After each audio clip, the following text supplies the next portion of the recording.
السلام عليكم ورحمة الله.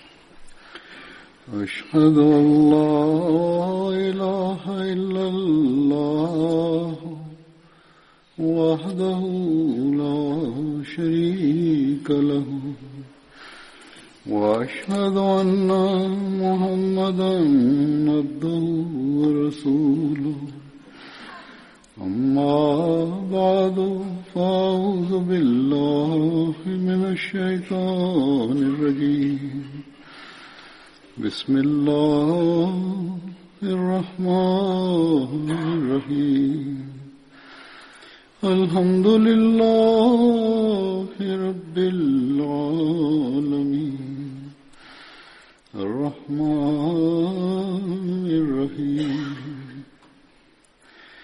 مالك يوم الدين إياك نعبد وإياك نستعين اهدنا الصراط المستقيم صراط الذين أنعمت عليهم غير المغضوب عليهم ولا الضالين.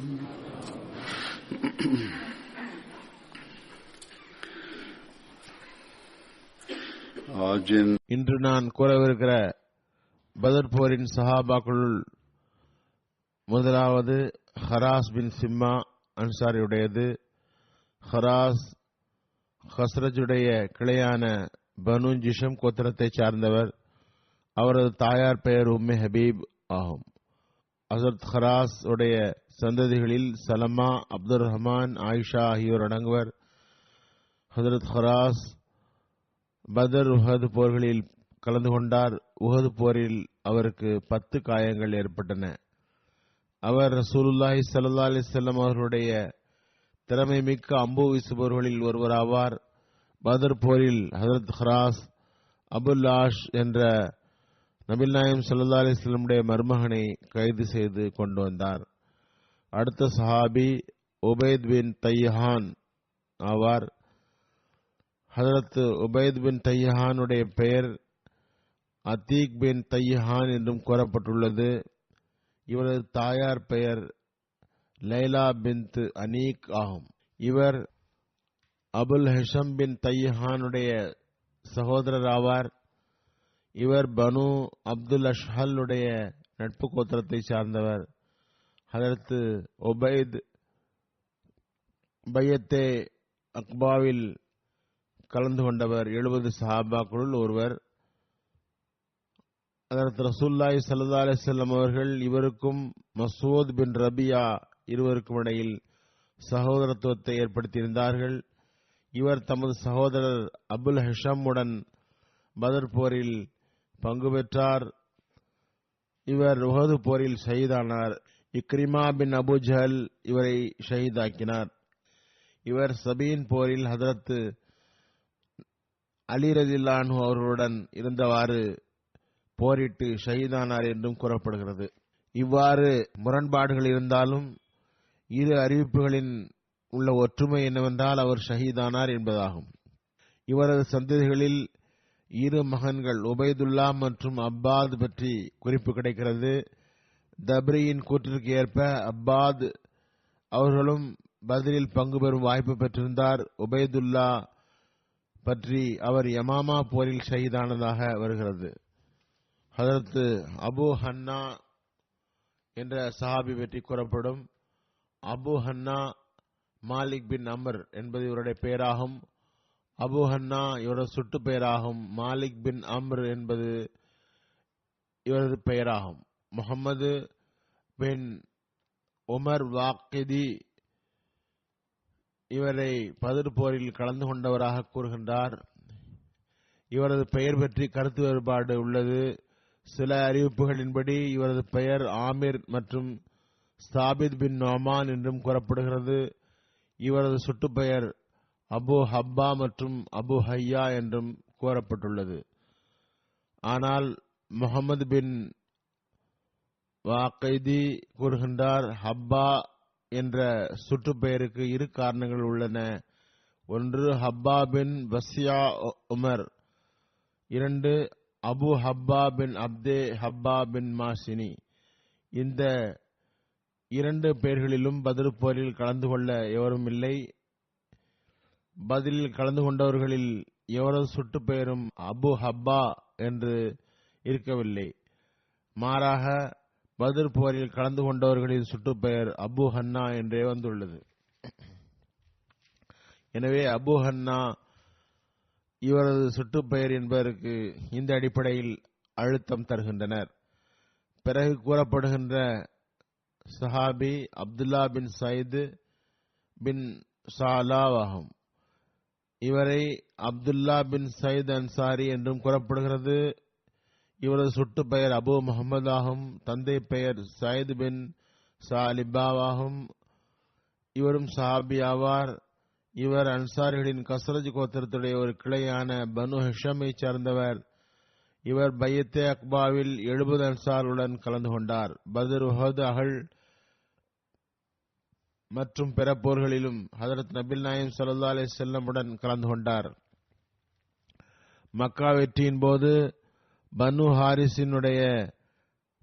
Harris பின் ஹஸ்ரஜ் உடைய கொடி அவர்களிடம் இருந்தது. ஹஜரத் அப்துல்லா பின் ஜயத் இஸ்லாமாக முன்பு அரபி எழுத அறிந்தவராக இருந்தார். அக்காலத்தில் எழுத்தறிவு மிகவும் குறைவாக இருந்தது. மிக குறைந்த மக்களே எழுத்தறிவுள்ளவர்களாக இருந்தார்கள். ஹஜரத் அப்துல்லா பின் சயீத் சந்ததிகள் மதீனாவிலேயே தங்கியிருந்தார்கள். அவரது ஒரு மகன் பெயர் முகமது ஆகும்.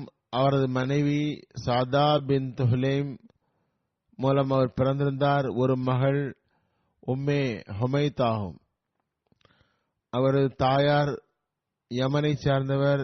இவரது சகோதரர் ஹுரைஸ் பின் ஷாஹித் ஆகும். இவர் பத்ரில் சஹாபி ஆவார்கள். இவரது ஒரு சகோதரி குரைபா பின் சயீத் ஆவார். இவரும் சஹாபி ஆவார்.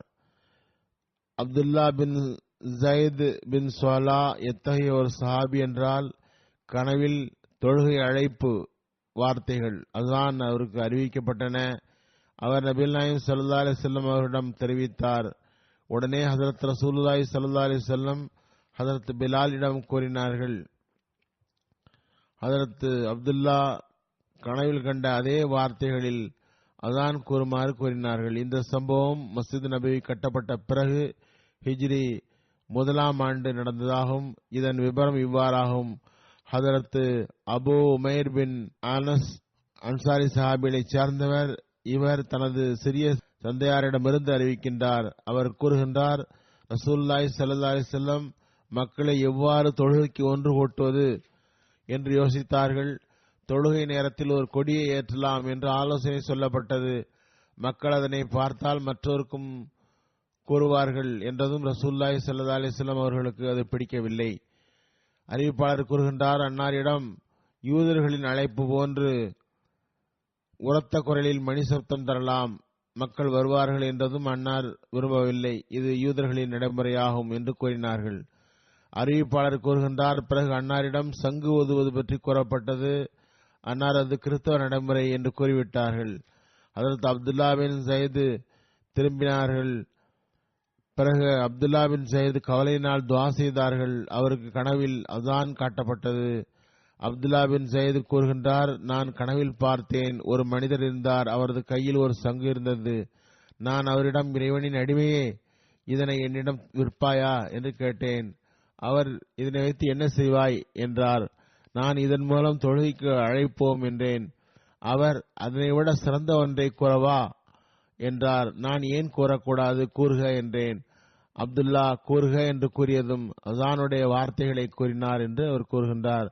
அல்லாஹு அக்பர், அல்லாஹு அக்பர், அல்லாஹு அக்பர், அல்லாஹு அக்பர், அஷ்ஹது அல்லா இலாஹ இல்லல்லாஹ், அஷ்ஹது அல்லா இலாஹ இல்லல்லாஹ், அஷ்ஹது அன்ன முஹம்மதர் ரசூலுல்லாஹ், அஷ்ஹது அன்ன முஹம்மதர் ரசூலுல்லாஹ், ஹய்ய அலஸ் ஸலாஹ், ஹய்ய அலஸ் ஸலாஹ், ஹய்யலல் ஃபலா ஹய்யலல் ஃபலா, அல்லாஹு அக்பர் அல்லாஹு அக்பர், லா இலாஹ இல்லல்லாஹ்.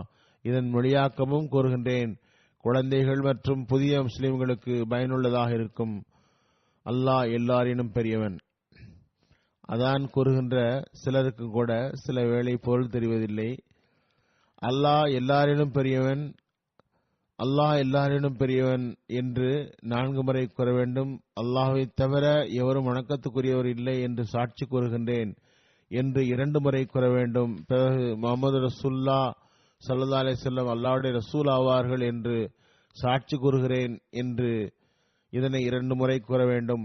பிறகு தொழுகையின் பக்கம் வாருங்கள், ஹய்யல் ஸலா ஹய்யல் ஸலா என்றும், பிறகு ஹய்யல் ஃபலா வெற்றியின் பக்கம் வாருங்கள் என்று 2 முறையும், பிறகு அல்லாஹ் பெரியவன், பிறகு லா இலாஹ இல்லல்லாஹ், அல்லாஹ்வை தவிர வணக்கத்துக்குரியவன் எவரும் இல்லை என்றும் கூற வேண்டும். பிறகு இந்த வார்த்தையை கூறிவிட்டு அவர் சற்று பின்வாங்கினார். பிறகு தொழுகையை நிலை நின்றால் அல்லாஹு அக்பர் அல்லாஹு அக்பர், அஷ்ஹது அல்லா இலாஹ இல்லல்லாஹ், அஷ்ஹது அன்ன முஹம்மதுர் ரசூலுல்லாஹ், ஹய்யலல் ஸலா ஹய்யலல் ஃபலா, கத் காமத்திஸ் ஸலாத் கத் காமத்திஸ் ஸலாத், அல்லாஹு அக்பர் அல்லாஹு அக்பர், லா இலாஹ இல்லல்லாஹ், கத் காமத்திஸ் ஸலாத், தொழுகை நின்றுவிட்டது என்ற சொல் 2 வார்த்தைகள் 2 முறை கூறிவிட்டு அல்லாஹ் எல்லாரினும் பெரியவன், அல்லாஹ் எல்லாரினும் பெரியவன் என்று கூறினார். அதிகாலை பொழுதானதும் நான் ரசூலுல்லாஹி ஸல்லல்லாஹு அலைஹி வஸல்லம் அவருடைய சமூகத்தில் வந்தேன். நான் பார்த்ததை கூறினேன். ஹஜ்ரத் ரசூலுல்லாஹி ஸல்லல்லாஹு அலைஹி வஸல்லம் கூறினார்கள், நிச்சயமாக அல்லாஹ் நாடினால் இது உண்மையான கனவாகும். நீர் பிலாலிடம் சேர்ந்து நில்லுங்கள், நீங்கள் பார்த்ததை கூறுங்கள், அவர் அதே வார்த்தையால் அதான் கொடுக்கட்டும், ஏனென்றால் அவரது குரல் உமது குரலை விட உயர்ந்தது என்று கூறினார்கள். பிறகு நான் பிலாலுடன் நின்றேன். நான் கூற அதற்கேற்ப அவர் அதான் சொல்ல தொடங்கினார். அறிவிப்பாளர் கூறுகின்றார், உமர் பின் கத்தாப் ரலியல்லாஹு அன்ஹு இந்த அதானை கேட்கும்போது வீட்டில் இருந்தார்கள். அவர்கள் தனது போர்வையை விலக்கிவிட்டு வெளியில் வந்து, உங்களை உண்மையுடன் அனுப்பிய இறைவன் மீது ஆணையாக, அல்லாஹ்வின் தூதரே, நான் இதனை பார்த்தேன் என்றதும் நபிகள் நாயகம் ஸல்லல்லாஹு அலைஹி வஸல்லம் எல்லா புகழும் இறைவனுக்கே என்றார்கள். பிறகு அறிவிப்பில் இவ்வாறு வார்த்தைகள் உள்ளன. உடனே ரசூலுல்லாஹி ஸல்லல்லாஹு அலைஹி வஸல்லம் அல்லாஹ்வுக்கே எல்லா புகழும், இதுவே உண்மையானது என்று கூறினார்கள். பிறகு இதன் விளக்கம் சீரத்துல் காத்தமுன் நபியினில் மிர்சா பஷீர் அஹமது சாப் அவர்கள் மேலும் சில விஷயங்களை கூறியுள்ளார்கள். பல்வேறு வரலாறுகளில் இருந்து எடுத்துக் கூறுகின்றார்கள். தொழுகைக்காக அறிவிப்பு செய்யும் ஏற்பாடு இல்லாமல் இருந்தது. சஹாபாக்கள் நேரத்தை கணித்து தொழுகைக்காக கூடினார்கள். ஆனால் இம்முறை நம்பத்தகுந்ததாக இருக்கவில்லை. சஹாபாக்கள் நேரத்தை கணித்து தொழுகைக்காக கூடினார்கள், ஆனால் இம்முறை நம்பத்தகுந்ததாக இல்லை. மஸ்ஜித் நபவி தயாரானதும் எவ்வாறு முஸ்லிம்களை நேரத்தில் தொழுகைக்கு ஒன்று சேர்ப்பது என்ற பிரச்சனை பெரிதானது. சில சஹாபிகள் கிறிஸ்தவர்கள் போன்று சங்கு ஊதலாம் என்றும், சிலர் யூதர் போன்று மணியடிக்கலாம் என்றும் கூறினர். சிலர் வேறு கூறினர். ஆனால் உமர் ரலியல்லாஹு அன்ஹு அவர்கள் ஒருவரை நியமித்து தொழுகை நேரத்தில் தொழுகை நேரமாகிவிட்டது என்று அறிவிக்க வேண்டும் என்று யோசனை கூறினார்கள். ஹஜ்ரத் ரசூலுல்லாஹி ஸல்லல்லாஹு அலைஹி வஸல்லம் இந்த கருத்தை விரும்பினார்கள். அஸானுக்கு முன் ஹஜ்ரத் உமர் ரலியல்லாஹு அன்ஹு கருத்து இதுவாகவே இருந்தது. அந்த கடமையை நிறைவேற்றுமாறு பிலாலுக்கு கட்டளையிடப்பட்டது. பிறகு தொழுகை நேரம் வரும்போது பிலால் உரத்த குரலில் அஸ்ஸலாத்து ஜாமியா என்று உரத்து அழைப்பார். மக்கள் ஒன்று கூடுவார்கள். பிறகு தொழுகை தவிர மற்ற நேரங்களில் மக்களை பள்ளிக்கு கூட்டுவதாக இருந்தாலும் அதே அறிவிப்பை செய்யப்பட்டது. சிறிது காலத்துக்கு பிறகு ஒரு சஹாபி அப்துல்லா பின் ஜயதுடைய கனவில் தற்கால அசான் வார்த்தைகள் கூறப்பட்டன. அவர் ரசூலுல்லாஹி ஸல்லல்லாஹு அலைஹி வஸல்லம் சமூகத்துக்கு வந்து தனது கனவை குறிப்பிட்டவாறு நான் கனவில் அசான் ஆக இன்னின்ன வார்த்தைகளை கூற கேட்டேன் என்றதும் ரசூலுல்லாஹி ஸல்லல்லாஹு அலைஹி வஸல்லம் அந்த கனவு இறைவன்புறமிருந்து வந்ததாகும் என்று கூறி பிலாலுக்கு அந்த வார்த்தைகளை கற்பியுங்கள் என்று கூறினார்கள் என்று எழுதப்பட்டுள்ளது. அந்த தற்செயலான ஒற்றுமை என்னவென்றால், இதில் தற்செயலான ஒரு ஒற்றுமை என்னவென்றால், முதன்முறையாக பிலால் அந்த வார்த்தைகளில் அதான் தந்ததும் ஹஜரத் உமர் ரலியல்லாஹு அதனை கேட்டு வேகமாக ரசூலுல்லாஹி ஸல்லல்லாஹு அலைஹி வஸல்லம் அவருடைய சமூகத்துக்கு வந்தார். இன்று பிலால் என்ன வார்த்தைகளில் அதான் தந்தாரோ அதே வார்த்தைகளை நானும் கனவில் கண்டேன் என்று கூறினார்கள். ஒரு அறிவிப்பில் இவ்வாறு வருகிறது, ரசூலுல்லாஹி ஸல்லல்லாஹு அலைஹி வஸல்லம் அதான் வார்த்தைகளை கேட்டதும் அதற்கு ஏற்ப வஹீம் வந்துவிட்டது என்று கூறினார்கள். பசீர் பின் முஹம்மது தமது தந்தையிடமிருந்து அறிவிக்கின்றார்கள், ஹதரத் அப்துல்லா பின் ஜயத் அதான் வார்த்தைகள் கனவில் காட்டப்பட்டது அவருக்கு. அவர் தனது எல்லா பொருள்களையும் சதகா செய்தார். அதன் மூலமாக தான் அவரும் அவரது மகனும் வாழ்வை கழித்து வந்தார்கள். இதுவே அவரது வருமானத்துக்குரிய வழியாக இருந்தது. அவர் அதனை ரசூலுல்லாஹி ஸல்லல்லாஹு அலைஹி வஸல்லம் அவரிடம் ஒப்படைத்து விட்டார். பிறகு அவரது தந்தை ஹதரத் ரசூலுல்லாஹி ஸல்லல்லாஹு அலைஹி வஸல்லம் அவரிடம் வந்து, யா ரசூலல்லாஹ், அப்துல்லா பின் ஜயத் தனது பொருள்களை சதகா கொடுத்து விட்டார், அவர் அதன் மூலமாகவே வாழ்வை கழித்து வந்தார் என்றார். உடனே ரசூலுல்லாஹி ஸல்லல்லாஹு அலைஹி வஸல்லம் அப்துல்லா பின் ஜயதை அழைத்து, நிச்சயமாக அல்லாஹ் உமது சதகாவை ஏற்றுக்கொண்டு விட்டான், அல்லாஹ்வுக்காக அதனை விட்டீர், அதனை இறைவன் ஏற்றுக்கொண்டான், அதனை வாரிசு பொருளாக உமது தந்தையிடம் தந்துவிடுக என்றார்கள். பிறகு பஷீர் கூறுகின்றார், பிறகு நாங்கள் வாரிசு பொருளாக அதனை தந்தையிடமிருந்து திரும்ப பெற்றோம். இவ்வாறு அவரும் அவரது மகனும் திரும்ப வாரிசாக பெற்றார்கள். ஒருமுறை ரசூலுல்லாஹி ஸல்லல்லாஹு அலைஹி வஸல்லம் அவர்கள் தமது நகத்தை பர்க்கத்துக்குரியதாக அவரிடம் தந்தார்கள். அதன் விளக்கம் இவ்வாறாகும். அப்துல்லா பின் ஜயதுடைய மகன் முகமது கூறினார், அவரது தந்தையார் ஹஜ்ஜத்துல் விதாவின் போது மினா மைதானத்தில் குர்பானி கொடுக்கும் இடத்தில் குர்பானியின் வேளையில் வந்திருந்தார்கள். அவரோட அன்சார் ஒருவரும் இருந்தார். ரசூலுல்லாஹி ஸல்லல்லாஹு அலைஹி வஸல்லம் குர்பானியை பகிர்ந்தளித்தார்கள். அப்துல்லா பின் ஜயத் மற்றும் அவருடன் இருந்த அன்சாரி இருவருக்கும் சிறிதும் கிடைக்கவில்லை. பிறகு ரசூலுல்லாஹி ஸல்லல்லாஹு அலைஹி வஸல்லம் ஒரு துணியில் தமது தலைமுடியை மழித்து வைத்து அதில் இருந்து மக்களுக்கு வழங்கினார்கள். பிறகு தனது நகத்தை வெட்டி அதனை அப்துல்லா பின் ஜயத் உடன் இருந்த அன்சாருக்கு வழங்கினார்கள். ஹதரத் ஆயிஷாவிடமிருந்து அறிவிக்கப்படுகிறது, ஒரு மனிதர் ஹதரத் ரசூலுல்லாஹி ஸல்லல்லாஹு அலைஹி வஸல்லம் வந்தார். யா ரசூலல்லாஹ், நீங்கள் நிச்சயமாக என்னை விட எனக்கு அதிகம் அன்பிற்குரியவர்கள் ஆவீர்கள். நீங்கள் நிச்சயமாக எனது குடும்பத்தை விட அதிகம் அன்பிற்குரியவர்கள் ஆவீர்கள். நிச்சயமாக நீங்கள் எனது குழந்தைகளோட அன்பிற்குரியவர்கள் ஆவீர்கள். நான் வீட்டில் இருந்தால் உங்களையே நினைவு கூறுகின்றேன். எனக்கு பொறுமை ஏற்படுவதில்லை. நான் உங்களின் சமூகத்துக்கு வந்து விடுகின்றேன். நான் உங்களை பார்க்கிறேன். எனது மற்றும் உங்களுடைய மரணம் பற்றிய நினைவு எனக்கு வந்தது. நான் உயிரை விட்டால் நீங்களோ சொர்க்கத்தில் நுழைவீர்கள். மற்ற நெய்மார்களுடன் சேர்ந்து உங்களுக்கு உயர்வு கிடைக்கும். நானோ பயப்படுகிறேன். நான் ஜன்னத்தில் நுழைந்தால் நான் உங்களை அங்கு பார்க்க முடியாதே என்றார். ரசூலுல்லாஹி ஸல்லல்லாஹு அலைஹி வஸல்லம் அம்மனிதருக்கு எந்த பதிலும் கூறவில்லை. இந்நிலையில் ஜிப்ரீல் ஒரு வசனத்துடன் இறங்கினார். உமை யுத்தில்லாஹ் வ ரசூலஹு ஃபஉலாயிக மஅல்லதீன அன்அமல்லாஹு அலைஹிம் மினன் நபிய்யின வஸ்ஸித்தீகீன வஷுஹதாஇ வஸ்ஸாலிஹீன். அல்லாஹ் மற்றும் அவனது இந்த ரசூலுக்கு கட்டுப்படுபவர்களோ அல்லாஹ் அருள் புரிந்தவர்களுடன் இருப்பர். அதாவது நபிமார்கள், சித்தீக்கள், ஷுஹதாக்கள், சாலிஹீன்களுடன் இருப்பர். ஹதரத் நபிகள் நாயகம் ஸல்லல்லாஹு அலைஹி வஸல்லம் அவர்களை பின்பற்றி ஷரியத் இல்லாத நபி வர முடியும் என்பதற்கு இந்த வசனத்தை நாம் எடுத்து வைக்கின்றோம். அன்னாரை பின்பற்றுவதன் மூலம் சாலிஹியத் என்ற நிலையிலிருந்து முன்னேறி நுபுவத் வரை ஒருவர் செல்ல முடியும்.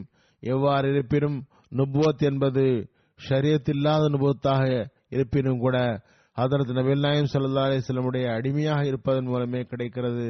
இது ஒரு பெரிய படித்தரமாகும். அல்லாஹ் யாருக்கு விரும்புகின்றானோ அவருக்கு தருகின்றான்.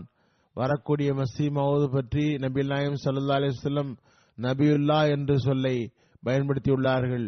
எனவே மஸீஹ் மவ்ஊத் அலைஹிஸ்ஸலாம் அவர்களை ஹதரத் நபிகள் நாயகம் ஸல்லல்லாஹு அலைஹி வஸல்லமுடைய அடிமை என்ற முறையில் ஷரியத் இல்லாத நபியாக நாம் ஏற்றுக்கொண்டுள்ளோம். இதனால் ஹதரத் நபிகள் நாயகம் ஸல்லல்லாஹு அலைஹி வஸல்லமுடைய ஹத்மே நுபுவத்தில் மீது எந்த பங்கமும் ஏற்படாது. மாறாக அவர்களின் அந்தஸ்து இன்னும் உயரவே செய்கிறது. நுபுவத்து என்பது அன்னாரின் அடிமையாக இருப்பதன் மூலமே கிடைக்க முடியும். இதன் பொருளை நாம் மட்டுமே தருவதில்லை, பழைய கால பெரியவர்களும் அப்பொருளை தந்திருக்கிறார்கள். இந்த வகையில் இமாம் ராகிப் இதே பொருளை தந்துள்ளார். ஹதரத் ரசூலுல்லாஹி ஸல்லல்லாஹு அலைஹி வஸல்லம் அவர்களுக்கு பிறகு அவர்களை பின்பற்றி அவர்களின் அடிமையாக ஷரியத் இல்லாத நபி வர முடியும் என்று கூறுகின்றார். இத்துடன் இந்த வசனம் குறித்த விளக்கத்தையும் நான் தந்துவிட்டேன். அல்லாமா சர்கான் எழுதுகின்றார்கள், பல்வேறு நூல்களில் நபிகள் நாயகம் ஸல்லல்லாஹு அலைஹி வஸல்லம் அவர்களுக்கும் சுஹபானுக்கும் இடையில் நடந்த சம்பவமும் எழுதப்பட்டுள்ளது. என்பவுல் ஹயாத் என்ற விளக்க உரையில் மகாத்தல் பின் சுலைமான் என்பவரை ஆதாரம் காட்டி எழுதப்பட்டுள்ளது. அவர் ஹதரத் அப்துல்லா பின் சயீத் அன்சாரி கனவை பற்றி, அசானுடைய கனவை பற்றி அதில் கூறப்பட்டுள்ளது. அல்லாமா சர்கான் எழுதுகின்றார், அது சரி என்றால் இருவரும் ஹதரத் நபிகள் நாயகம் ஸல்லல்லாஹு அலைஹி வஸல்லம் இதனை குறிப்பிட்டிருக்கலாம். இப்போது இந்த வசனம் இறங்கியிருக்கலாம். ஹதரத் நபிகள் நாயகம் ஸல்லல்லாஹு அலைஹி வஸல்லம் பல தோழர்களுடன் இவ்வாறு நடந்துள்ளது. முதலில் கூறப்பட்ட சம்பவம் தவிர தப்சீர்களில் ஹதரத் சுப்ஹானுடைய சம்பவமும் இடம்பெற்றுள்ளது. விவரம் என்னவென்றால், ஹதரத் சுப்ஹானுக்கு ஹதரத் ரசூலுல்லாஹி ஸல்லல்லாஹு அலைஹி வஸல்லம் மீது அளவு கடந்த அன்பு இருந்தது. அவர் அதிக தூரம் பயணம் செய்ய முடியவில்லை. ஒரு நாள் அவர் ரசூலுல்லாஹி ஸல்லல்லாஹு அலைஹி வஸல்லமுடைய சமூகத்தில் வந்தபோது அவரது நிறம் மாறியிருந்தது. அவரது முகத்தில் கவலையின் அறிகுறி தென்பட்டது. உடனே ரசூலுல்லாஹி ஸல்லல்லாஹு அலைஹி வஸல்லம், எதனால் உமது நிறம் மாறியது என்று கேட்டார்கள். சுப்ஹான் கூறினார், அல்லாஹ்வின் தூதரே, எனக்கு எந்த நோயும் இல்லை, உங்களை பார்க்க முடியவில்லை என்பதை தவிர எந்த நோயும் இல்லை. சிறிது காலம் அவர் ரசூலுல்லாஹி ஸல்லல்லாஹு அலைஹி வஸல்லம் அவர்களை பார்க்கவில்லை. அவர் கூறினார், உங்களை பார்க்க முடியாததால் எனக்கு பெரும் துயரம் ஏற்பட்டது. உங்களை சந்திக்கும் வரை அந்நிலை இருந்தது. இந்த நிலையில் எனக்கு இறுதி காலத்தை பற்றி நினைவு வந்தது. எனக்கு பயம் ஏற்பட்டது. நான் உங்களை பார்க்க முடியாது, நீங்களோ நபிமார்களுடன் சேர்ந்து உயர்த்தப்படுவீர்கள். நான் ஜன்னத்திற்கு சென்றால் கூட உங்கள் நிலைமையுடன் ஒப்பிடும்போது என் நிலை மிகவும் தாழ்மையானதாக இருக்குமே. நான் சொர்க்கத்தில் நுழைய முடியாவிட்டாலோ பிறகு நான் உங்களை பார்க்கவே முடியாதே என்றார். அல்லாமா தர்கானி எழுதுகின்றார்கள், அப்துல்லா பின் சயீத் தமது தோட்டத்தில் வேலை செய்து கொண்டிருந்தார். அப்துல்லா பின் சயீத் இது குறித்து மீண்டும் எழுதப்படுகிறது. அவரை பற்றி அவரது மகன் அவரது அருகில் வந்தார். அவரிடம் ஹதரத் ரசூலுல்லாஹி ஸல்லல்லாஹு அலைஹி வஸல்லம் வஃபாத் ஆகிவிட்டார்கள் என்ற செய்தியை கூறினார். உடனே அவர் கூறினார், அல்லாஹ் மஸ்ஹப் பஷரி ஹத்தா லா அரா பாத ஹபீபி முஹம்மதன் ஹதா. அல்லாஹ்வே, எனது கண் பார்வை எடுத்துவிடு, ஏனென்றால் முஹம்மது ஸல்லல்லாஹு அலைஹி வஸல்லம் அவர்களுக்கு பிறகு நான் வேறு எவரையும் பார்க்க விரும்பவில்லை என்றார். அதற்கு பிறகு அவரது கண் பார்வை போய்விட்டது என்று கூறப்படுவதாக ஹர்கானி எழுதுகின்றார். அவர் குருடராகிவிட்டார். அவரது மரணம் பற்றி எழுதப்பட்டுள்ளது. அப்துல்லா பின் சயீதுடைய வஃபாத்துக்கு பிறகு அது குறித்து முரண்பட்ட கருத்துக்கள் இருந்தன. சிலர் உஹது போரில் மரணித்ததாக கூறுகின்றார்கள். ஆனால் பெரும்பாலும் கூறப்படுவது அப்துல்லா பின் சயீத் எல்லா போர்களிலும் ஹதரத் நபிகள் நாயகம் ஸல்லல்லாஹு அலைஹி வஸல்லமுடன் கலந்து கொண்டார். அவரது மரணம் உஸ்மானுடைய கிலாபத்தினுடைய கடைசி காலத்தில் ஹிஜ்ரி 32ஆம் வருடம் மதீனாவில் நிகழ்ந்தது என்று கூறப்படுகிறது. அவரது கண் பார்வை சம்பந்தமான நிகழ்ச்சி சரி என்று கொண்டால் அவரது மரணம் உஸ்மான் காலத்தில் நடந்திருக்கிறது. அப்போது அவரது வயது 64 ஆகும். அவரது ஜனாசா தொழுகையை ஹதரத் உஸ்மான் தொழுவித்தார்கள். பிறகு அடுத்த சஹாபி மாஸ் பின் அம்ரு பின் ஜம்மு பற்றி கூறுகின்றேன். ஹதரத் மாஸ் பின் அம்ரு பனு கஸ்ரஜுடைய பனு சலமா கோத்திரத்தை சார்ந்தவர். பனு கஸ்ரஜுடைய கிளையான பனு சலமா கோத்திரத்தை சார்ந்தவர். இவர் பையத்தே அக்பா 2வது மற்றும் பத்ர் உஹது போர்களிலும் கலந்து கொண்டார். இவரது தந்தை அமர் பின் ஜம்மு, இவரும் நபிகள் நாயகம் ஸல்லல்லாஹு அலைஹி வஸல்லம் சஹாபி ஆவார். இவர் உஹதிலும் கலந்து கொண்டார். இவரது தாயார் பெயர் ஹிந்த் பின்த் அமர் ஆகும். மூசா பின் உக்பா, அபு மாஷர், ஆகியோரின் கருத்தின்படி இவர் சகோதரர் முஹப்பஸ் பின் அமரும் பதர் போரில் கலந்து கொண்டார். இவரது மனைவியின் பெயர் சுபைதா பின் தமராகும். பனு கஸ்ரஜினுடைய கிளையான பனு சாயிதாவை சேர்ந்தவர். இவருக்கு இப்பெண் மூலமாக அப்துல்லா என்ற ஒரு மகனும் உமாமா என்ற ஒரு மகளும் இருந்தார்கள். ஹதரத் மாஸ் இரண்டாவது பையத்தே அக்பாவில் கலந்து கொண்டார். ஆனால் இவரது தந்தை அமர் பின் ஜமு தமது இணைவைப்பின் செயல்களை தொடர்ந்து செய்து வந்தார். அவர் கடுமையாக இருந்தார். அதில் சீரத் இப்னு ஹிஷாமில் எழுதப்பட்டுள்ளது, மாசினுடைய தந்தை இஸ்லாத்தை ஏற்றுக்கொண்டது பற்றி வருகிறது. ஒரு வருடம் முன்பு நான் இந்த சம்பவத்தை ஒரு முறை ஓரளவுக்கு கூறியுள்ளேன். இரண்டாவது பையத்தே அக்பாவில் கலந்து கொண்டு திரும்பியவர்கள் இஸ்லாத்தை நன்றாக எடுத்துரைத்தார்கள். அவர்களுள் பெரியவர்கள் தமது பழைய இணை வைப்பில் நிலை நின்றார்கள். அவர்களுள் ஒருவர் அம்ரு பின் ஜமு ஆவார். அவரது மகன் மாஸ் பின் அம்ரு இரண்டாவது பையத்தே அக்பாவில் கலந்து கொண்டிருந்தார். அப்போது அவர் ரசூலுல்லாஹி ஸல்லல்லாஹு அலைஹி வஸல்லமிடம் பையத் செய்தார். அமர் பின் ஜமு பனு சல்மா தலைவர்களில் ஒருவராக இருந்தார். அவர்களுள் பெரியவர்களுள் ஒருவராக இருந்தார். அவர் தமது வீட்டில் மரத்தால் ஆன ஒரு சிலையை உருவாக்கி வைத்திருந்தார். அக்காலத்தில் பெரிய மனிதர்கள் உருவாக்கி வைத்திருப்பதை போன்று அவரும் வைத்திருந்தார். அது மனாத் என்ற பெயரில் அழைக்கப்பட்டது. அதனை வணங்கு பொருளாக்கி அதனை கண்ணியமும் மரியாதையும் செய்து வந்தார். பனு சல்மாவினுடைய சில இளைஞர்கள் இஸ்லாத்தை ஏற்றதும் அவர்களுள் அமர் பின் ஜம்முடைய மகனும் அடங்குவார். மாஸ் பின் அம்ரு பின் ஜம்மு ஒருவர், அவரும் இஸ்லாத்தை ஏற்றவர். இரண்டாவது பையத்தே அக்பாவின் இரவில் அமர் பின் ஜம்முடைய சிலை இருந்த வீட்டில் நுழைந்து அதை தூக்கி வந்து விட்டார்கள்.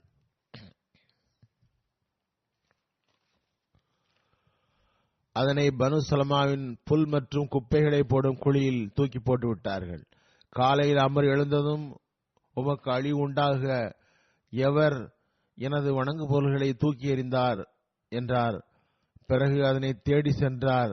பிறகு அதனை கண்டதும் அதை எடுத்து கழுவி சுத்தம் செய்து அதனிடம், இறைவன் மீது ஆணையாக உன்னை இவ்வாறு செய்தவரை நான் அறிந்தால் நிச்சயமாக அவரை நான் இழிவுபடுத்துவேன் என்று கூறினார். பிறகு இரவு வந்ததும் அமர் தூங்கிவிட்டார். அவர் மகன் மீண்டும் அவ்வாறே செய்தார். பிறகு காலையில் அதனை மீண்டும் தேடி சுத்தம் செய்தார். இரவு வந்ததும் அந்த சம்பவங்கள் நடந்தன. தொடர்ந்து அமர் பின் ஜம்மு வீசப்பட்ட இடத்திலிருந்து எடுத்து வந்து கழுவி சுத்தம் செய்து தனது வாளை அதன் கழுத்தில் தொங்கவிட்டு, அல்லாஹ்வின் மீது ஆணையாக யார் இப்படி செய்கிறார்கள் என்று எனக்கு தெரியாது. உனக்கு ஏதாவது சக்தி இருந்தால் அதனை தடுத்துவிடு, உனது வாள் உன்னிடம் உள்ளது என்றார். பிறகு மாலை ஆனதும் அவர் உறங்கியதும் அவரது மகன் உள்ளடக்கிய இளைஞர்கள் அதே போன்று செய்தனர். அவர் அதன் கழுத்தில் இருந்த வாளை எடுத்துவிட்டு ஒரு இறந்த நாயுடன் சேர்த்து அதனை கட்டி பனு சலமாவின் ஒரு பழைய கிணற்றில் எறிந்து விட்டார். அதில் புல் மற்றும் குப்பைகள் கொட்டப்பட்டு வந்தன. காலையில் அமர் பின் ஜம்மு எழுந்து சிலை அங்கு இல்லாததை பார்த்து தேடினார். அது ஒரு கிணற்றில் செத்த நாயுடன் கட்டப்பட்டு கிடப்பதை பார்த்து அவரது அறிவு தெளிந்தது. முஸ்லிம்கள் அவருக்கு இஸ்லாத்தின் போதனை எடுத்து வைத்தனர். அவர் அல்லாஹ்வின் கருணையினால் இஸ்லாத்தை ஏற்றார். இப்னு ஹிஷாமுடைய வரலாற்று நூலில் இவ்வாறு எழுதப்பட்டுள்ளது, அந்த சிலை வாழ் வைத்துக் கொண்டும் ஒன்றும் செய்ய முடியவில்லை. அத்தகைய கடவுளை வணங்கி என்ன பயன் என்று அவர் நினைத்தார். ஹதரத் மாஸ் பின் அம்ரு பின் ஜம்மு அபூஜஹலை கொலை செய்தவர்கள் ஒருவராகவும் கூறப்படுகிறார். இந்த வகையில் புகாரியில் அறிவிப்பில் வருகிறது, சாலிப் பின் இப்ராஹிம் தனது தந்தை வழி பாட்டனார் அப்துல் ரஹ்மான் பின் அவுஃபிடமிருந்து அறிவிக்கிறார். பத்ர் போரின் அணிவகுப்பில் அவர் நின்று கொண்டிருந்தார். அப்துல் ரஹ்மான் பின் அவுஃப் கூறுகின்றார்கள், நான் எனது வல்லமும் இடமும் பார்த்தேன். இரு அன்சாரி சிறுவர்கள் நின்றனர். நான் நல்ல இளைஞர்கள் பலசாலிகளுடன் இருந்தால் நன்றாக இருக்குமே என்று நினைத்தேன் என்று கூறினார். அதற்குள் அவர்களுள் ஒருவர் என்னிடம், சிறிய தந்தையே, நீங்கள் அபூஜஹலை அறிவீர்களா என்று கேட்டார். நான், ஆம் சகோதரின் மகனே, அவரிடம் உனக்கு என்ன வேலை உள்ளது என்று கேட்டேன். ரசூலுல்லாஹி ஸல்லல்லாஹு அலைஹி வஸல்லம் அவர்களை அவர் ஏசுவதாக கேள்விப்பட்டேன். என் உயிர் எவன் கையில் உள்ளதோ அந்த இறைவன் மீது ஆணையாக நான் அவனை கண்டால் அவன் என் கண்ணை விட்டு தப்பவே மாட்டார். எங்களில் இருவரில் ஒருவர் மரணம் முன்னரே தீர்மானிக்கப்பட்டது நடக்கும் வரை நான் கண்ணை அவரை விட்டு திருப்ப மாட்டேன் என்றார். நான் மிகவும் வியந்து போனேன். அப்போது இரண்டாவது சிறுவர் என்னை அழுத்தினார். அதே போன்று அவரும் கேட்டார். அந்த சிறுவர், நான் அபூஜஹலை மக்களுக்கு மத்தியில் சுற்றி வர கண்டு, அதோ இதுதான் நீ கேட்டவனது நண்பன் என்று கூறினேன். நான் கூறியதும் இருவரும் உடனே வாளை உருவிக்கொண்டு சென்று தாக்கி அவனை வெட்டினார்கள். பிறகு இருவரும் ரசூலுல்லாஹி ஸல்லல்லாஹு அலைஹி வஸல்லம் வந்தார்கள். தாம் அபூஜஹலை கொன்றுவிட்டதாக தெரிவித்தனர். உங்களில் இருவருள் யார் கொன்றார்கள் என்று நபி ஸல்லல்லாஹு அலைஹி வஸல்லம் கேட்டார்கள். இருவரும் நான் என்றதும் ரசூலுல்லாஹி ஸல்லல்லாஹு அலைஹி வஸல்லம் அவர்களிடம், உங்களின் வாளை சுத்தம் செய்து விட்டீர்களா என்று கேட்டார்கள். அவர்கள் இல்லை என்றனர். உடனே அன்னார் வாளை பார்த்துவிட்டு, நீங்கள் இருவருமே வெட்டியுள்ளீர்கள்.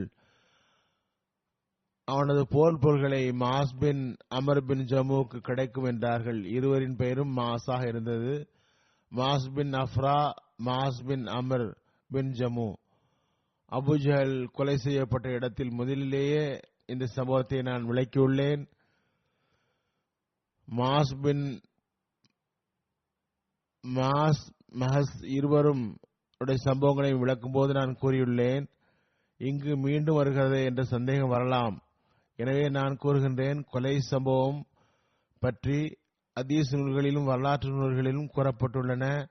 அந்த சம்பவம் புகாரிலும் எழுதப்பட்டுள்ளது. அதில் மாஸ் பின் அமர் பின் ஜமு, ஹதரத் மாஸ் பின் அஃப்ரா இருவரும் அபூஜஹலை தாக்கி கொன்றனர். அப்துல்லா பின் மசூத் அபூஜஹலுடைய தலையை உடலில் இருந்து துண்டாக எடுத்தார் என்று வருகிறது. மற்ற இடங்களில் மாஸ் மற்றும் முஹப்பஸ் என்ற குறிப்பு வருகிறது. எவ்வாறு இருப்பினும் புகாரில் உள்ள அறிவிப்புகளிலும் வருகிறது, அப்ராஹுடைய இரு மகன்கள் மாஸ் முஹப்பஸ் இருவருமே கொண்டார்கள். பிறகு அப்துல்லா பின் மசூத் சென்று பணியை முழுமைப்படுத்தினார். இந்த வகையில் புகாரில் ஒரு அறிவிப்பு வருகிறது. ஹதரத் அனஸ் அறிவிக்கின்றார்கள், ஹதரத் நபி கரீம் ஸல்லல்லாஹு அலைஹி வஸல்லம் பத்ர் நாளில் அபூஜஹலுடைய நிலை எவ்வாறானது என்று கூறினார்கள். அப்துல்லா பின் மசூத் சென்று பார்த்தார். அப்ராவுடைய இரண்டு மகன்களான மாஸ் மற்றும் முஹப்பஸ் வாளால் அவனை வெட்டி விட்டார்கள். அவன் மரணிக்கும் நிலையில் அடைந்திருந்தான். இப்னு மசூத், நீர் அபூஜஹல் தானா என்று கேட்டு அவனது தாடியை பிடித்தார்கள். அவன், நீர் கொன்றவர்களுள் இவரை விட பெரிய ஆள் உண்டா? உமது சமுதாயம் இவரை விட பெரிய ஆள் யாரை கொண்டிருக்கும் என்று கேட்டார். இந்த இரு அறிவிப்புகளும் புகாரில் இருக்கின்றன. மாஸ் என்ற இரு பெயர்களும் ஓரிடத்தில் மாஸ் முஹப்பஸ் என்றும் வருகிறது. ஓரிடத்தில் இருவரின் தந்தை பெயர்களும் வெவ்வேறாகவும் ஓரிடத்தில் ஒன்றாகவும் வருகிறது. ஒரு தந்தையின் இரு மகன்கள் என்று வருகிறது. எவ்வாறு இருப்பினும் ஜைனுல் ஆபிதீன் வலியுல்லா சாப் அபூஜஹலை கொன்றவர்களை எவ்வாறு உண்மைப்படுத்துவது, எவ்வாறு தெளிவுபடுத்த வேண்டும் என்று விளக்கிவாறு கூறுகின்றார்கள். சில அறிவிப்புகளில் வருகிறது, அப்ராவின் இரு மகன்கள் மாஸ் மற்றும் முஹப்பஸ் இருவரும் அபூஜஹலை மரணத்துக்கு அருகில் கொண்டு சென்றார்கள்.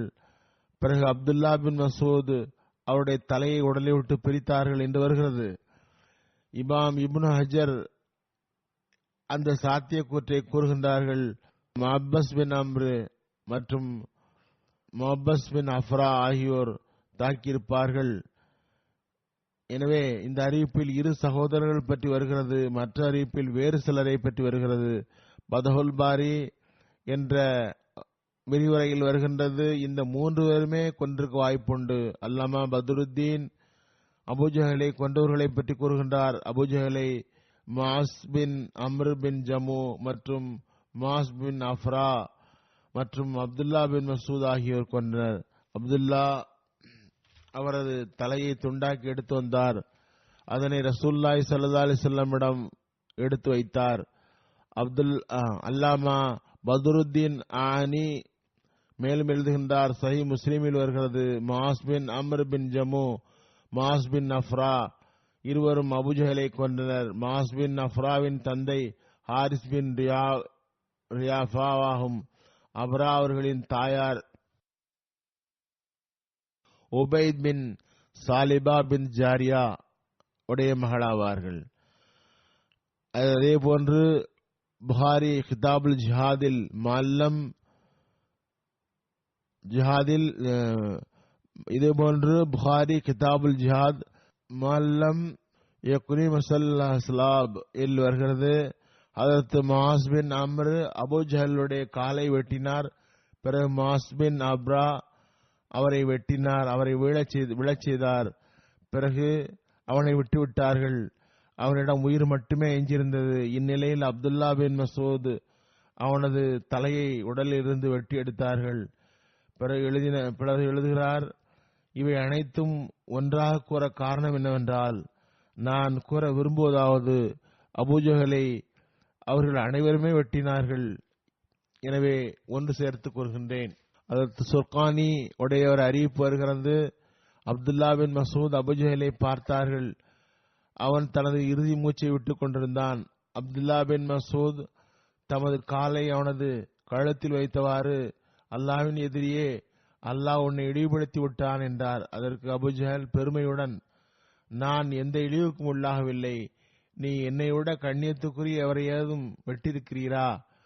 உம்மிடம் வேறு எந்த மரியாதையும் என்னால் உணர முடியவில்லை என்று அவர் கூறியதும், அப்துல்லா பின் மசூத் கூறியதும், அவன் மைதானம் எவர் கைக்கு வந்துள்ளது என்று கேட்டான். அதாவது வெற்றி பெற்றது யார் என்று அபூஜஹல் கேட்டார். அப்துல்லா பின் மசூத், அல்லாஹ் மற்றும் அவனது ரசூல் வெற்றி பெற்றார்கள் என்றார். இன்னொரு அறிவிப்பில் இவ்வாறு வருகிறது, அபூஜஹல் ஹதரத் ரசூலுல்லாஹி ஸல்லல்லாஹு அலைஹி வஸல்லமிடம் கூறுக, முழு வாழ்விலும் நான் அவரது எதிரியாக இருந்தேன், இப்போதும் நான் இந்த எதிர்ப்பின் உச்சத்திலேயே இருக்கிறேன் என்று கூறினான். உடனே அப்துல்லா பின் மசூத் அபூஜஹலின் தலையை தனியாக வெட்டி எடுத்தார்கள். அந்த தலையை எடுத்துக்கொண்டு ரசூலுல்லாஹி ஸல்லல்லாஹு அலைஹி வஸல்லமிடம் கொண்டு வந்தார்கள். அன்னார், நான் அல்லாஹ்விடம் எல்லா நபிமார்களிடமும் கண்ணியத்துக்கும் மரியாதைக்கும் உரியவனாக இருக்கின்றேனோ, எனது உம்மத்து மற்ற எல்லா உம்மத்துகளை விடவும் கண்ணியத்திற்குரியதாக இருக்கிறதோ, அதே போன்று இந்த உம்மத்தின் ஃபிரௌன் மற்ற எல்லா உம்மத்துகளின் ஃபிரௌனை விடவும் கடுமையானவனாவான் என்றார்கள். அதற்கு காரணம், ஹத்தா இதா அக்ரஹு ஹக்க கால ஆமந்து அன்னஹு லா இலாஹ இல்லாஹு ஆமந்து பி பனி இஸ்ராயில்.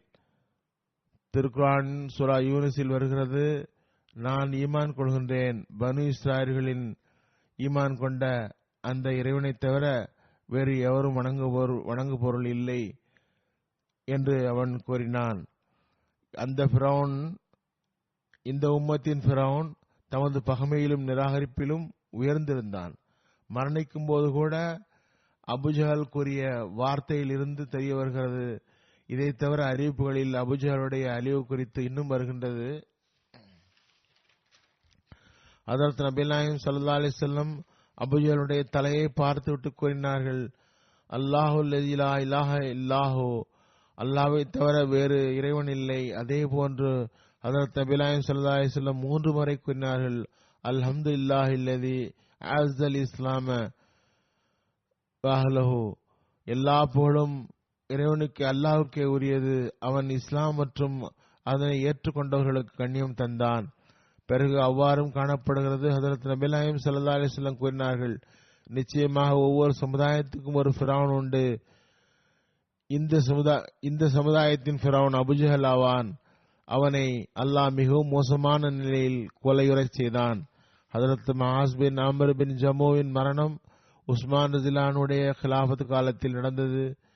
ஹலிஃபா பின் கயாத் பின் அறிவிக்கின்றார்கள், ஹதரத் மாஸ் பின் அம்ர் பின் ஜமு பத்ர் போரில் ஒரு காயம் ஏற்பட்டது அவருக்கு. பிறகு அதன் வேதனையுடன் உஸ்மானுடைய காலம் வரை வாழ்ந்தார்கள். பிறகு மதீனாவில் மரணித்தார்கள். ஹதரத் உஸ்மான் அவருடைய ஜனாசாவை தொழுவித்தார்கள். அன்னார் ஜன்னத்துல் பக்கீல் அடக்கம் செய்யப்பட்டார்கள். ஹஜ்ரத் அபூ ஹுரைராவுடைய அறிவிப்பு, ரசூலுல்லாஹி ஸல்லல்லாஹு அலைஹி வஸல்லம் மாஸ் பின் அம்ர் பின் ஜம்மு எத்தகைய நல்ல மனிதர் என்று கூறினார்கள். அல்லாஹ் தஆலா ஆயிரக்கணக்கான ரஹமத்துகளை இவர்களின் மீது இறக்குவானாக. இவர்கள் அல்லாஹ் மற்றும் அவனது ஹபீபினுடைய அன்பில் மூழ்கி அவனது திருப்தியை பெறுபவர்களாகினர். தொழுகைக்கு பிறகு ஒரு ஜனாசா காயிப் தொழுவிப்பேன். அவர் கண்ணியத்திற்குரிய மலக் சுல்தான் ஹாரூன் கான் சாஹாபுடையது. இவர் 27 மார்ச் அன்று இஸ்லாமாபாத்தில் வஃபாத்தானார்கள். இன்னா லில்லாஹி வ இன்னா இலைஹி ராஜிஊன். இவரது பெரிய மகன் ஹஜ்ரத் 4வது கலீஃபத்துல் மஸீஹுடைய மருமகனாவார். அன்னாரது மகளை திருமணம் செய்து கொண்டார். மலிக் முகமது ஹாரூன் சாப் பிறப்பு அஹ்மதி. இவரது தந்தை கர்னல் மலிக் சுல்தான் முகமது கான் சாப் ஆவார். இவர் 23 வயதில் 1923 முஸ்லிமாவுடைய கையில் பையத் செய்திருந்தார். இவரது குடும்பத்தில் இவர் தனி அஹ்மதி ஆவார். இவருக்கு முஸ்லிம் மௌதுதான் திருமணம் செய்து வைத்தார்கள். கண்ணியத்திற்குரிய ஆயிஷா சித்திகா சாஹிபா என்ற சௌத்ரி ஃபதஹே கான் சாப் சியாலுடைய மகளுடன் திருமணம் நடந்தது. இவரது குடும்பம் பஞ்சாபுடைய கண்ணியமிக்க குடும்பங்களில் ஒன்று. நவாப் குடும்பம். மலிக் அமீர் முகமது என்ற மேற்கு பாகிஸ்தானுடைய கவர்னராக இருந்தவர். நவாப் காலாபாக் என்ற பெயரில் பிரபலியமாக இருந்தார். கர்னல் முல்க் சுல்தான் தந்தை என்னுடைய சிறிய தந்தை வழி சகோதரர் ஆவார். இவரது தந்தை வழி பாட்டனார் மலிக் சுல்தான் அர்குரு சாஹப் ஆவார். அக்காலத்தில் இந்தியா காலனி நாடாக இருந்தபோது இந்தியா பாகிஸ்தான் இடத்தில் நவாபாக இவர் இருந்ததனால் இவருக்கு பெரிய அந்தஸ்து இருந்தது. இவர் தமது மகன் மலிக் சுல்தான் முகமது சாபுக்கு 4 வருடம் பிறகு அஹ்மதியத்தை ஏற்றுக்கொள்ள வாய்ப்பு கிடைத்தது. நற்பேரும் இயல்பும் இருந்தும் உலகவாதியாக இருந்ததனால் பிறகு மார்க்கத்தின் பக்கம் கவனம் திரும்பியதனால் நற்பேற்றால் அஹ்மதியத்தை ஏற்றுக்கொள்ளும் வாய்ப்பை அல்லாஹ் தந்தான்.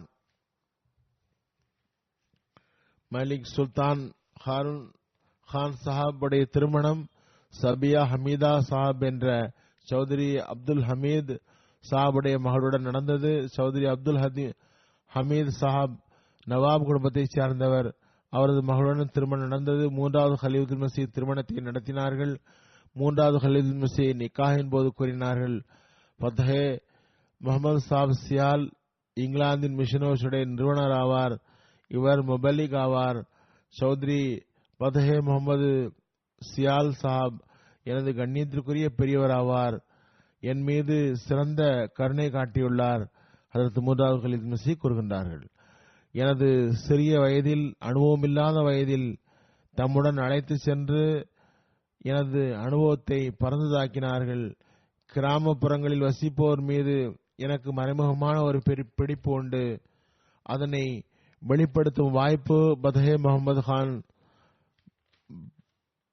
முகமது சியால் சாஹிபுடன் வாழ்ந்த காலத்தில் ஏற்பட்டது. இது 3வது கலீஃபத்துல் மஸீஹ் கூறுகின்றார்கள். இப்போது கூட ஒரு கிராமப்புற மனிதருடன் சந்திப்பு நிகழ்ந்தால் எந்த பகட்டுமின்றி பேசுவதில் மகிழ்ச்சி அடைகிறேன். அந்த மகிழ்ச்சி ஒரு நகரத்தில் வாழக்கூடிய மனிதருடன் பழகும்போது ஏற்படுவதில்லை. ஏனென்றால் நகரத்தில் வசிப்பவர்களிடம் பேச்சில் ஒரு பகட்டு இருக்கிறது. இதனால் அவர்களுடன் பேசும்போது நம்மை அறியாமலேயே கேட்காமலும் நாம் கூட பகட்டாக பேசத் தொடங்குகிறோம். எவ்வாறு இருப்பினும் எனது இந்த கருணைமிக்க பெரியவரின் மகள் வழி பேரன் மலிக் சுல்தான் ஹாரூன் சாபுடைய நிக்காஹ் நடக்கிறது. நான் அதனை அறிவிக்கிறேன். பிறகு நமது பெரியவர்கள் எவ்வாறு தன்னலமற்று இறைவனின் மார்க்கத்திற்கு தொண்டு செய்தார்களோ அந்த உணர்வு அவர்களின் சந்ததிகளிடமும் நிலைத்திருக்க துஆ செய்யுங்கள், அது வெளிப்படட்டுமாக என்றார்கள். இன்று அவரது மரணத்தை பற்றிய குறிப்புதான் கூறப்படுகிறது. ஹாரூன் சாப் மர்ஹூமுடைய சந்ததிகளும் ஹிலாபத்துடன் தமது தொடர்பை நிலைநாட்டுவது மட்டுமன்றி தொடர்புடன் உறுதியுடனும் இருப்பார்களாக. 3 மகள்கள் இருந்தார்கள். பெரிய மகன் சுல்தான் முகமது கான் சாப் ஹதரத் 4வது கலீஃபத்துல் மஸீஹுடைய மருமகனாவார். அவர் வாழ்ந்த பகுதிக்கு அருகில் இருக்கும் பொதுமக்களுக்கும் தொண்டு செய்யக்கூடியவராக இருந்தார். தேவையுள்ளவர்களுக்கு உதவி செய்து வந்தார். பெண்கள் கூறுகின்றார்கள், மலிக் சாப் வாழ்ந்த காலத்தில் அந்த பகுதியில் நாங்கள் பாதுகாப்பாக உணர்ந்தோம். அவரது மரணத்திற்கு பிறகு எங்களுக்கு சற்று பயம் ஏற்பட்டுள்ளது. ஹட்டாக் பகுதி எதிர்ப்பு மற்றும் கடின உள்ளம் மிக்கவர்களுடைய பகுதியாகும். ஏழைகளின் உரிமைகள் வழங்கப்படுவதில்லை.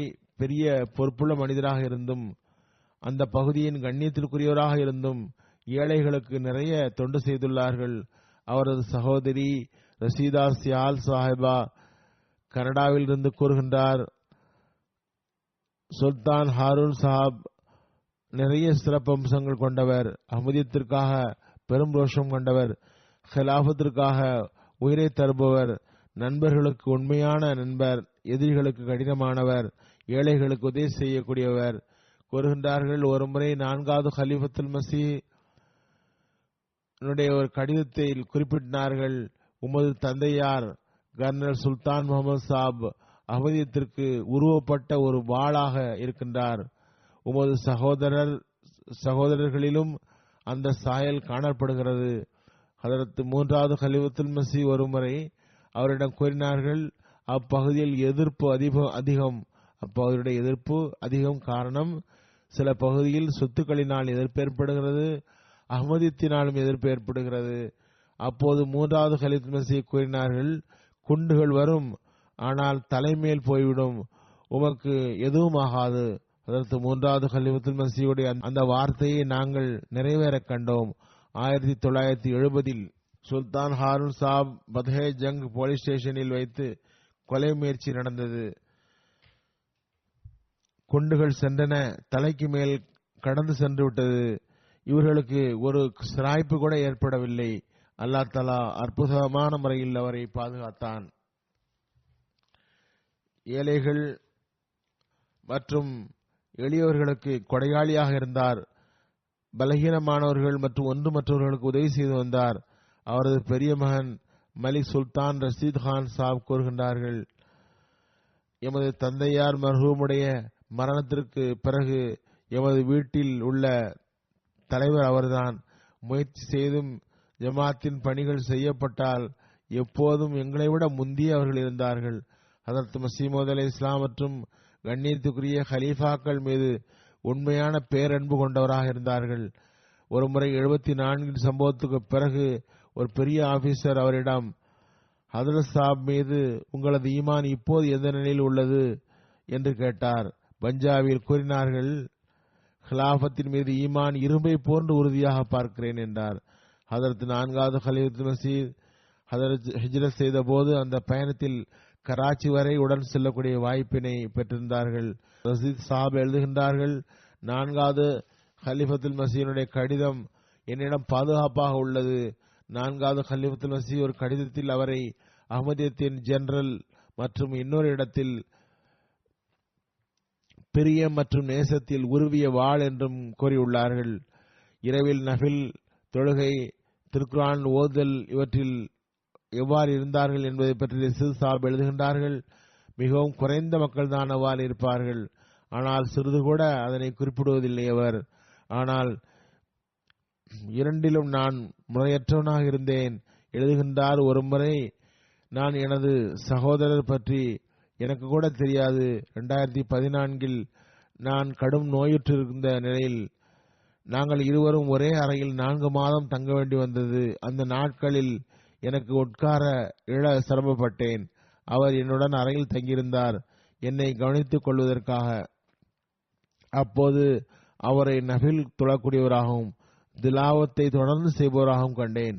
கூறுகின்றார், நான் ஒரு பணியாள் வைத்துக் கொள்கின்றேன் என்று கூறிய போது, நீங்கள் ஏன் சிரமப்படுகிறீர்கள், நான் பணியாள் வைத்துக் கொள்கிறேன் என்று கூறியதற்கு நீங்கள் எனக்கு அவர் பணியாள் வைத்துக் கொள்கிறேன், அவர் எனக்கு தொண்டு செய்வார் என்று கூறியதும், நான் உங்கள் அருகில் இருக்கும்போது பணியாளுக்கு என்ன தேவை வந்தது என்றார். மேலும் ரஷீத் சாப் கூறுகின்றார்கள், மிகவும் பயனளிக்கக்கூடிய மனிதர். 9-10 ஸ்கூல்களை அவர்கள் உருவாக்கினார்கள்.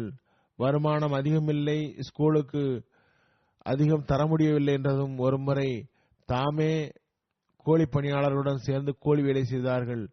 உங்களை விட நான் அதிகம் வேலை செய்கிறேன் என்று கூலியாளர்களிடம் கூறுவார்கள். நான் நவாபின் மகனாவேன், இப்பகுதியுடைய பெரிய பொறுப்பில் உள்ளவன் என்ற எண்ணம் எல்லாம் கிடையாது. இவரது மகள் மஹமூதா சுல்தானா சாப் எழுதுகின்றார்கள், எனது தந்தைக்கு ஹிலாபத்துடன் பெரும் அன்பு இருந்தது. அன்பு பற்று மறைவான ஒன்றல்ல. உட்காரும் போதும் எழும்போதும் தந்தையிடம் பெற்ற பாடம் என்னவென்றால், எப்போதும் அல்லாஹ்விடம் தவக்குல் வைக்க வேண்டும். வாழ்வில் ஒவ்வொரு நிலையிலும் துஆ செய்ய வேண்டும். துஆ இல்லாமல் ஒன்றுமே இல்லை என்பதாகும். இறைவன் மீது அளவு கடந்த பொறுப்பு சாட்டுதல் உள்ளவராக இருந்தார். மிகவும் துணிச்சலும் வீரமும் மிக்கவர். அல்லாஹ்வை தவிர வேறு எவருக்கும் பயப்பட மாட்டார். படைப்பின செவியில் முன்னிற்பவர். அதுபோன்று இவரது மகன் சுல்தான் முகமது கான் எழுதுகின்றார்கள், எனது தந்தையார் நிறைய சோசியல் ஒர்க் செய்துள்ளார்கள். 8 ஸ்கூல்களை கட்டினார்கள். கபஸ்தானுக்கு இடம் தந்தார்கள். 8 ஸ்கூலுக்கு இடம் தந்தார்கள். நிறைய பேருக்கு, ஏழைகளுக்கு வேலை செய்ய ஏற்பாடு செய்து கொடுத்தார்கள். அவர்களுக்கு பயன்பட்டார்கள். அல்லாஹ் அவருடன் ரஹமத் மற்றும் மன்னிப்பு நடைமுறையை காட்டுவானாக. அவரது பிள்ளைகளுக்கும் அவரது நன்மைகளில் நிலைத்திருக்க செய்வானாக. ஹிலாபத் மற்றும் ஜமாத்துடன் அவர்களை தொடர்பில் வைப்பானாக. நான் கூறியது போன்று ஜனாசாவை ஜும்மாவுக்கு பிறகு நடத்துவேன்.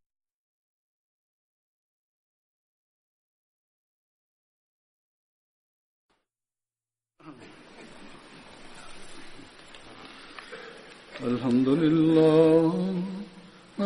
لله نحمده ونستعينه ونستغفره ونؤمن به ونتوكل عليه ونعوذ بالله من شرور أنفسنا ومن سيئات أعمالنا من يهده الله فلا مضل له ومن يضلل فلا هادي له ونشهد أن لا إله إلا الله ونشهد أن محمدا عبده ورسوله عباد الله رحمكم الله إن الله يأمر بالعدل والإحسان وإيتاء ذي القربى وينهى عن الفحشاء والمنكر والبغي يعظكم لعلكم تذكرون اذكروا الله يذكركم وادعوه يستجب لكم ولذكر الله أكبر